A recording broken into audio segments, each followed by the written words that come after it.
свалих събитие с 150 човека публика.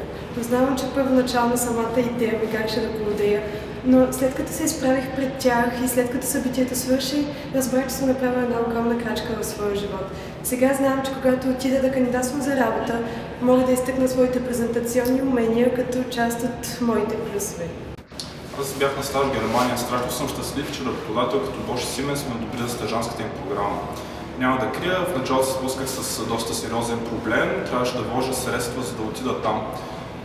Аз реших да поема този риск и съм изключително доволен от това, понеже още отстъпването на германска земя беше оказана подкрепа с намирането на жилище и опознаването на града. Това беше голяма стъпка в кариерното ми развитие и естествено радвам се, че го направих и отново бих взел това решение. Повечето работодатели в България също ценят този мой избор. Аз управлявах развитието на 15 човека. Бях председател на ICB Бургас и като такъв ми се може да изпълнявам ролите на менеджер, HR, търговец и ръководителни функции. Началото представянето ми беше, мек казано, незадоволително.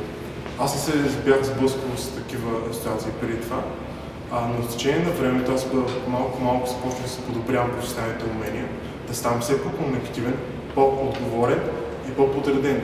Имам организиран няколко успешни събития и мога уверено да кажа, че от тук нататък професионалната ми реализация е сигурна.